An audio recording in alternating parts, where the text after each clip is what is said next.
This is the 2025 Ford F-150 Lightning. It is a full-size pickup that's also fully electrified. In this video, we're going to check out all the features, take it for a drive, and then we're going to put its off-road skills to the test. That's coming up right now on Driving Sports TV. This episode of Driving Sports TV is brought to you by Onyx Off-Road. Click the link below to save 20% off your new membership using the code DSTV. It's been only 3 years since Ford first began production on their fully electric F-150. Just last year, in 2024, Ford moved about 34,000 units, which is just a small blip compared to the overall F-150 production. But even so, the F-150 Lightning still remains a major part of Ford's overall electrification strategy. The model we're testing today is the mid-range Flash Edition. This is basically an XLT with extra tech features. This trim comes standard with the Blue Cruise hands-free driving system, a 15.5-inch infotainment system, B&O sound, and synthetic leather seating. Prices you see it here with the extended range 103 kilowatt-hour battery pack, $73,760 US including destination. Dual electric motors and all-wheel drive are standard. Max output peaks at a combined 536 horsepower and 775 pound-feet of torque. According to the EPA, the model we have here is good for about 300 miles between charges. Using a DC fast charger, it should go from 15 to 80% charge in about 40 minutes. The F-150 Lightning does use a CCS power plug, but it is compatible with the NACS plug if you use an adapter. Ford sells that adapter for $200. Like many other electric vehicles, this has a front trunk, or frunk as we call it. This provides a great deal extra of secured storage, and they also include in here several power sockets as part of the Pro Power package, both AC as well as USB-C and USB-A. The configuration of this truck is clearly a Super Crew cab with a 5.5-foot bed. That means that this has a 145.5-inch wheelbase, just like a standard F-150. However, this only has 8.5 inches of ground clearance. You don't get quite the clearance you get with a regular petrol version of this truck. At this trim level, the gate is not damped, and it's clearly not powered. However, our bed is lined here. That is an option with the Ford Tough Bed system. We also, of course, have bottle openers on the side of the gate here, as typical with an F-150. And with the Pro Power system over here, we get all sorts of power outlets. In terms of towing, this trim can normally handle 7,700 pounds. However, this has the max towing upgrade, which means it not only, of course, has a tow hitch like they all have, it also has a brake controller up front, and that elevates the towing capacity of this to 10,000 pounds. Now, obviously, if you are towing large objects, you will have greatly reduced range. But, you know, the same thing is true for a standard F-150. Your miles per gallon are basically cut in half. So, same thing here. I think one of the best things about the F-150 Lightning is the fact that on the inside, it's basically like a standard F-150. You have fold-up seats for tons of secured storage. Fold it back down, and there's plenty of room for 3 adults in the second row. I have tons of leg room here. I'm 6'1", legs torso proportionate. I could wear a cowboy hat in here. I could. Don't make me. Of course, right here we do have extra cup holders. We have an AC 120 volt 20 amp socket and 2 USB-C sockets, as well as vents. In the middle, no fold down armrest.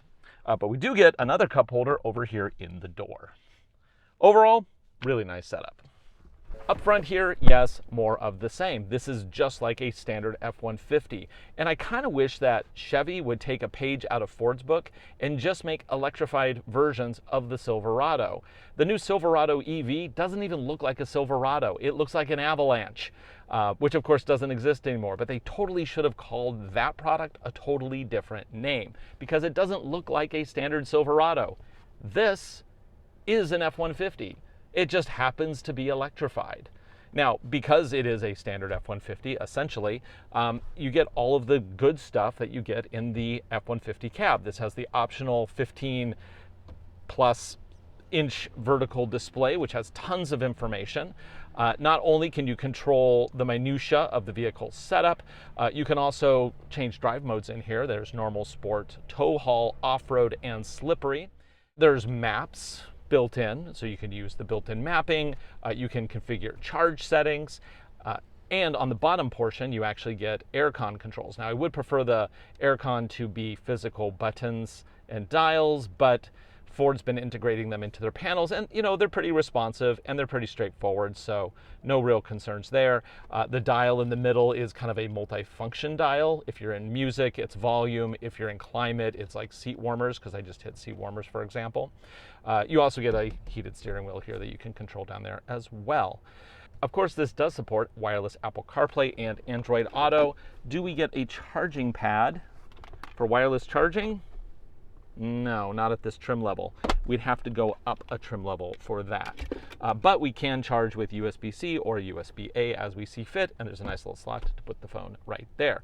Of course, when we are in Apple CarPlay, we get one of my favorite things, very large maps. Using onX Off-Road, which also happens to be the sponsor of this video. We love onX Off-Road for planning our off-road adventures. Which trails to drive? How hard are they? Are they even open? onX Off-Road provides all that information in addition to tools to help plan and organize your next adventure. Have you watched one of our mini road trip videos? We use onX Off-Road to plan and navigate every adventure. And right now you can get 20% off your premium or elite membership to onX Off-Road with the code DSTV. That's of course an abbreviation for Driving Sports TV.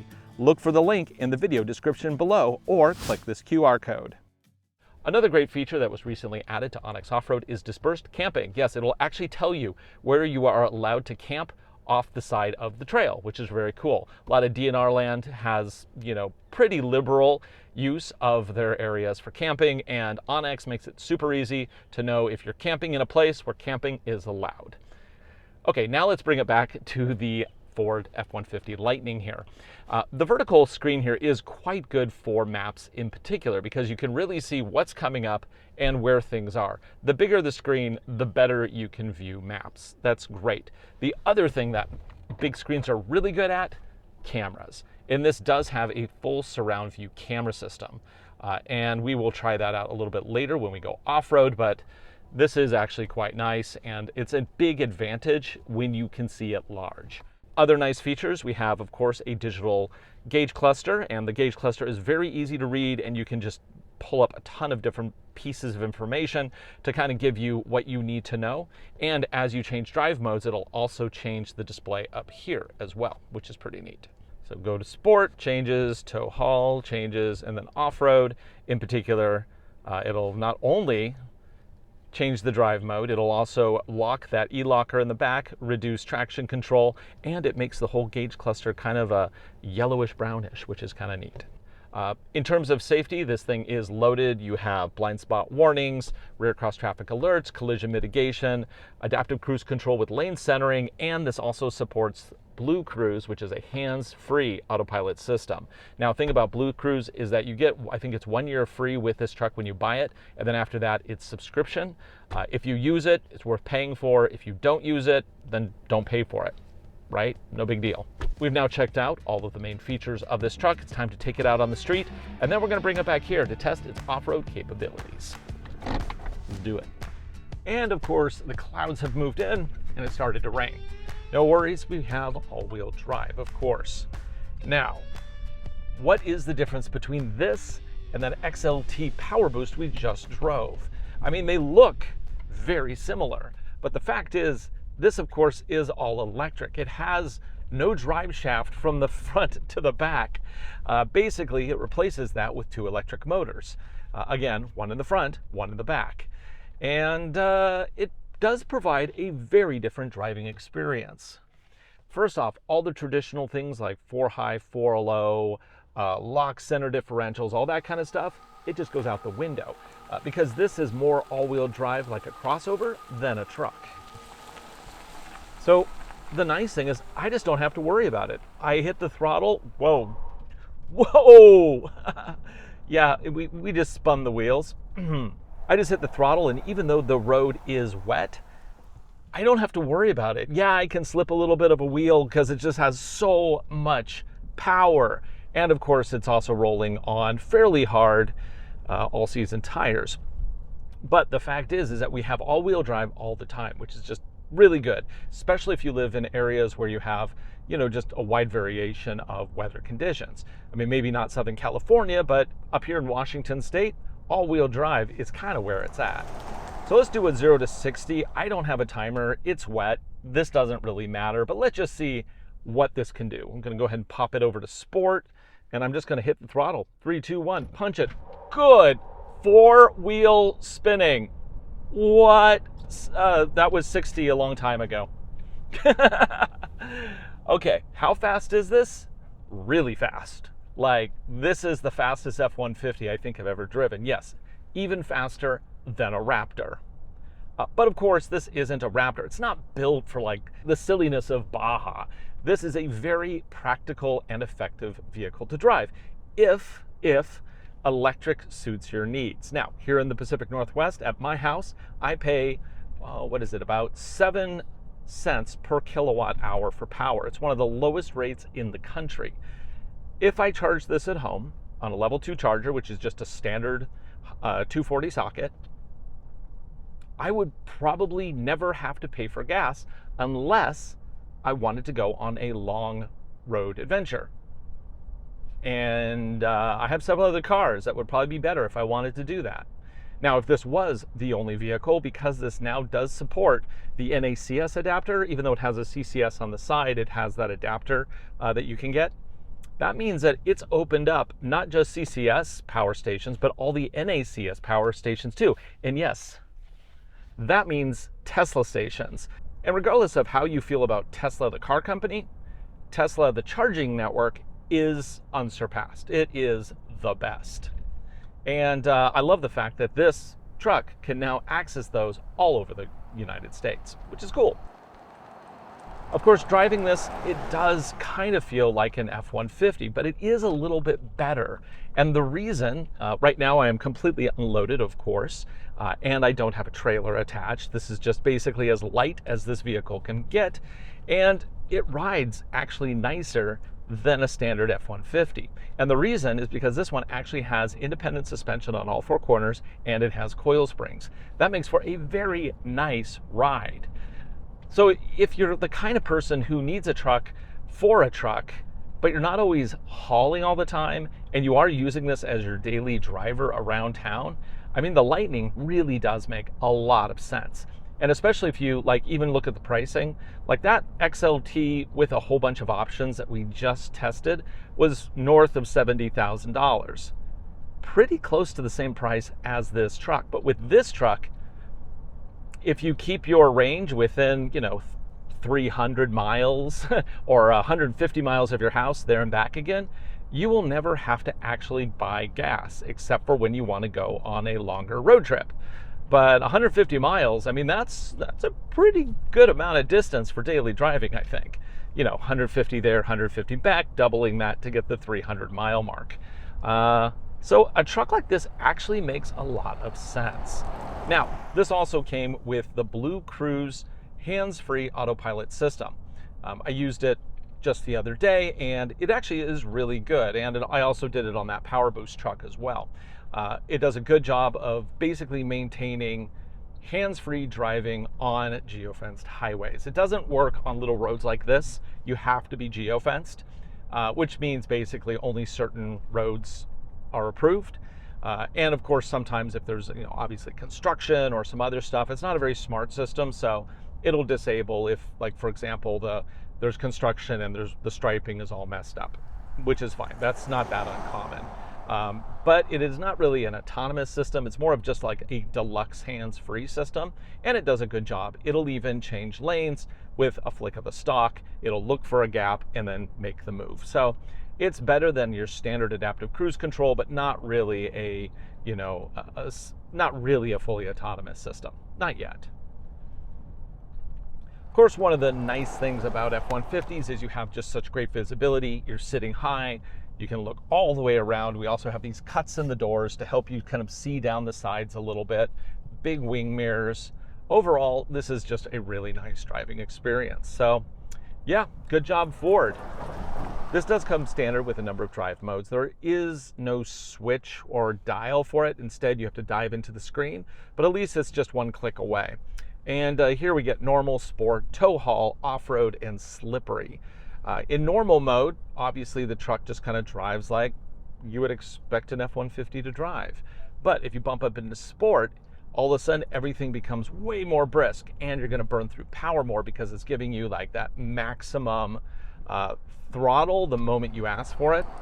And then of course we have tow haul, which optimizes for heavy roads, off-road, which will lock the rear e-locker, which this has, which is cool, and then slippery, which will kind of deaden the pedal feel so that you're not giving too much power, because that's one of the big problems when you're on ice and snows. If you give it too much power, you're just going to spin your wheels and ice up underneath them.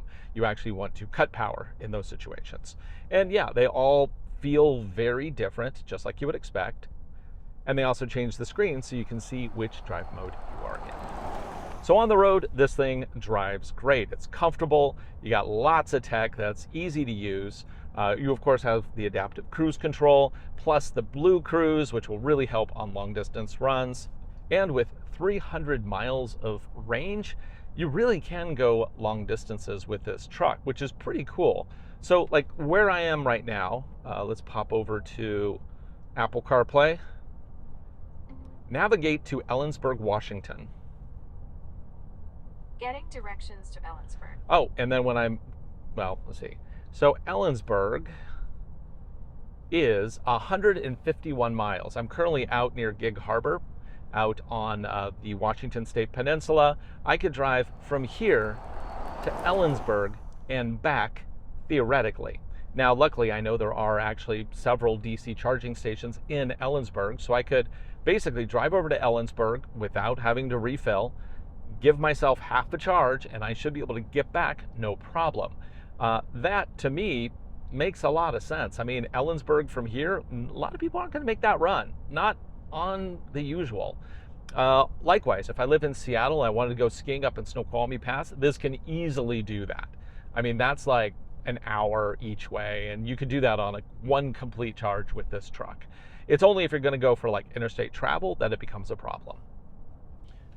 Yeah, so actually I really like the F-150 Lightning, and I think this Flash Edition kind of offers up just a really nicely equipped vehicle. I'm like seeing no compromises here. There's nothing where I'm like, you know, golly, what's up with that? Like the XLT that we just tested, where it was over 70,000 but still had fabric seats. Yeah, this one has synthetic leather, which is actually kind of nice. So yeah, no question marks here. This thing is legitimately good. So, at least on the street. But how does it do off-road? This is a very different truck than the last F-150 we tested. The last F-150 did just fine, but of course it has a solid axle in the back, lots of articulation. How does this truck deal with the same conditions? Well, we're bringing it into our Peninsula Proving Grounds to find out right now. Okay. Let's see how this does on a gravel road. Let's go ahead and switch up the traction control systems and whatnot. Let's go ahead and just hit off-road, sure. It's going to lock that rear diff, which is going to probably make things pretty fun. Let's see. And let's do it. Floor it. Good. Oh, yeah. Oh my gosh, this thing is so fast. Woo! Floor it. Punch it. Whoa, you got to be careful with this thing. That's a lot of weight to be hauling that quick. I do like it though. That is nice. Okay, well, we're gonna start off with something a little slower here, like we normally do. This is our Fun Forest. It's our easy course. This truck is a big truck, but it will fit through there. I am gonna keep it in, actually, let's start with normal mode, and then we'll escalate the settings as we run into conditions that warrant it. So ground clearance on this is 8.5 inches, and with a really long 145.5 inch wheelbase, I don't know if we're going to make it over the entry hump here. Let's just crawl forward and see what happens. Oh, we do have a camera system here, but it's not like a proper trail cam. It doesn't give me wheel tracks. At least I'm not finding a way to do that. So let's go ahead and just see if we can get over this without, let's turn off those parking sensors. Come on, turn off. without grinding anything. Oh yeah, no problem. I think that extra wheelbase might actually be advantageous because the front lifts a little bit more here on the entry. So that's probably a good thing. So far, no problem, though this is a big boy. It does, got to be careful around these trees. Whew. So one thing that I'm looking for here is to see if we get any wheel spin that is uncontrolled, or even in normal mode, will it apply brakes to stop wheels spinning that don't have grip. Also, take a look at the articulation on the outside. Are we lifting wheels? These are the things we're trying to figure out here. Yeah, I think we are lifting that rear wheel. Oh, yeah. Brake vectoring is kicking in, stopping the spinning wheels. Nice. Definitely some brake vectoring happening. So there are, of course, open differentials in the front and the back, even though these are attached to electric motors, one in the front, one in the back. But what happens is if one tire has grip and the other one does not, all of the power is going to just bleed out of that one tire without any grip. So what we're looking for is brake vectoring, where the brakes will get clamped down to shift power to the wheel that has grip and to keep us moving forward. Many vehicles require you to go into an off-road mode, but so far I am thinking this one does not, because we are getting wheel braking or brake vectoring even before entering into an off-road mode. Of course, this does have a rear locker, so that will be way more effective than brake vectoring, but I just wanted to kind of give this a try first and see how well this did. Pretty good, actually. It has so much torque, it doesn't need to really wind up the wheel, and that's kind of why some of these brake vectoring systems look so silly, like they really get the wheel spinning and then they hit the brake. That's building torque to transmit to the other wheel.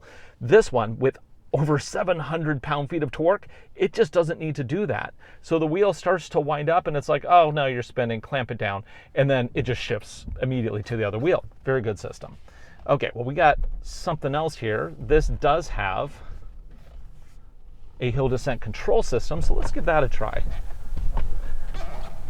Right here. So on this hill descent control test, we've only run a handful of vehicles down it, and I am a little concerned about breakover with this one because, you know, 145.5 inch wheelbase and only 8.5 inches of ground clearance, that does not mean it's a very good breakover. So I'm going to go super slow. Let's go ahead and turn on hill descent control. There's a button right there. How do I adjust it? Does not seem to want to adjust. So I can't use that button. Maybe it's an approach vector. Let's see. Well, let's get that camera back up. Yeah, it's grabbing based on approach. So just rolling slowly into it. Ooh, yeah, we hit the underside there. How about nose? Oh, it's keeping us very controlled at 1 mile per hour. And then we stopped because approach angle. Are we gonna hit?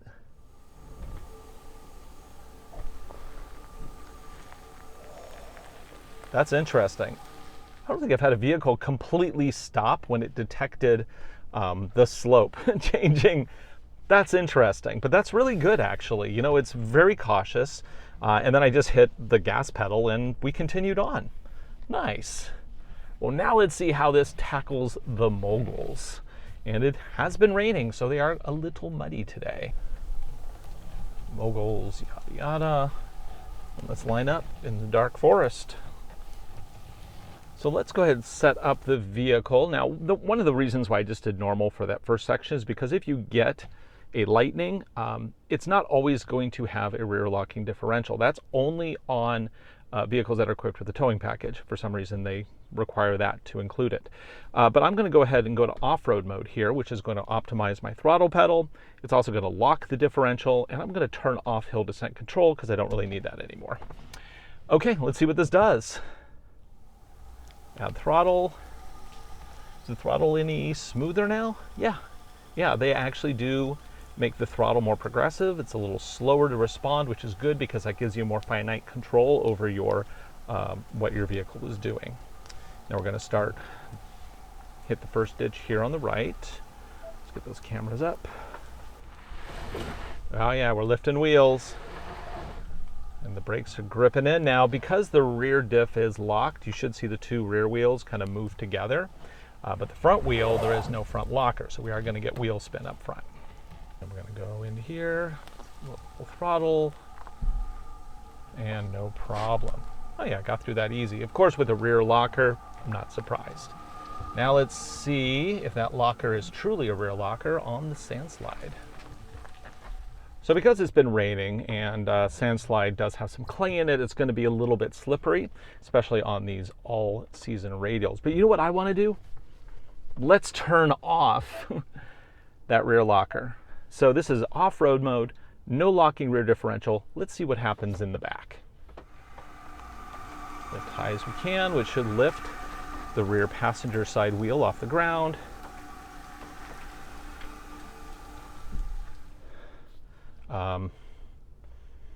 Okay, didn't notice anything. Oh, there we go. There's a little wheel spin, but not a lot.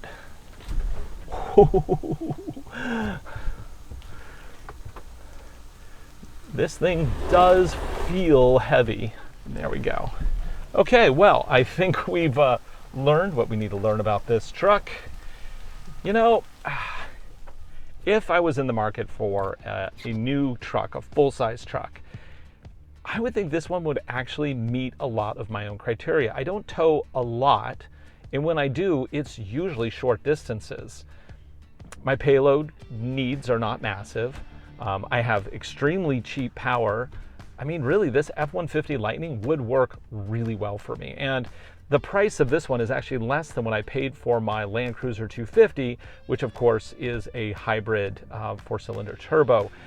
Very different vehicle, I know that, but yeah. It just shows, you know, everything is very expensive, but the cost of electric isn't the premium that maybe it once was, even if you don't get the tax credits, because I know that's kind of all up in the air right now. Yeah, so that's the Ford F-150 Lightning Flash. You need all electric, you need a truck, I think this is the one that you should get. For Driving Sports TV, I'm Ryan Douthit. Thanks for watching. Be sure to like, subscribe, share videos. We make them for you. I hope you enjoy them, and we'll see you again right here on the next video.